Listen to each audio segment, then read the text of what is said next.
చెప్పాం. ఇది లోపలి చెవిలోకి తెరుచుకుంటుంది.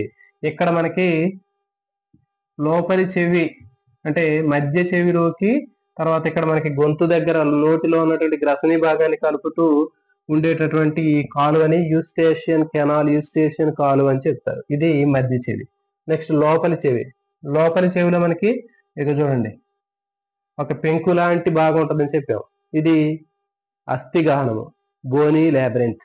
దీని లోపల మనకి మెంబ్రేనస్ లాబిరింత్, పొరలాగా ఉన్నటువంటి మెంబ్రేనస్ లాబిరింత్ అనేది ఉంటుందని చెప్పాం.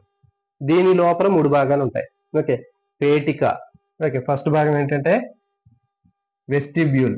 ఓకే, ఇది 8 ఆకారంలో ఉండేటటువంటిది వెస్టిబ్యూల్, పేటిక అంటారు. ఓకే, ఈ పేటికలో మనకి మొదటి భాగం సాక్యులస్, రెండో భాగము యూట్రిక్యులస్. సాక్యులస్, యూట్రిక్యులస్. తర్వాత దీని నుంచి వచ్చేటటువంటి నాడి, యూట్రిక్యులస్ సాక్యులస్ నుంచి వచ్చేటటువంటి నాడిని యూట్రిక్యులర్ నాడి లేకపోతే యూట్రిక్యులస్ నెర్వ్ అంటారు, పేటిక నాడి అంటారు. ఓకే, నెక్స్ట్ దీని తర్వాత అర్ధవర్తుల కుల్యలు, సెమీ సర్క్యులర్ కెనాల్స్ ఉంటాయి. ఇగోండి 3 సెమీ సర్క్యులర్ కెనాల్స్, అర్ధవర్తుల కుల్యలు, తర్వాత ఇక్కడ ఉన్నటువంటి పేటిక.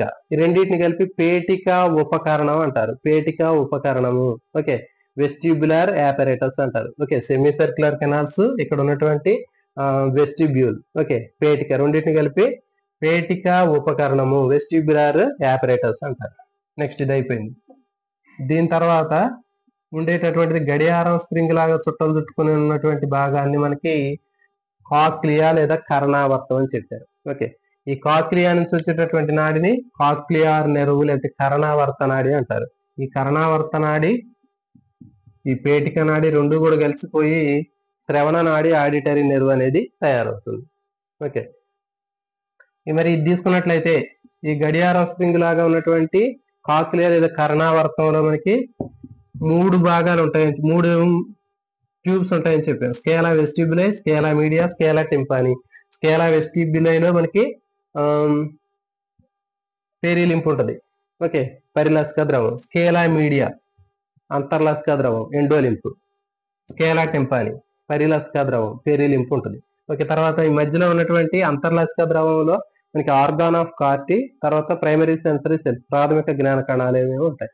ఓకే, సో ఇది దీనికి సంబంధించినటువంటి కంప్లీట్ గా ఉన్నటువంటి స్ట్రక్చర్ అండి. సో దీన్ని మీరు నేర్చుకున్నట్లయితే కంప్లీట్ గా మీకు ఎలాంటి బిట్ ఇచ్చినా కానీ మీరు ఈజీగా ఆన్సర్ చేయొచ్చు. సో కాబట్టి కొత్తగా ఛానల్ చూసినటువంటి మిత్రులందరూ కూడా ఛానల్ ని సబ్స్క్రైబ్ చేయండి, వీడియో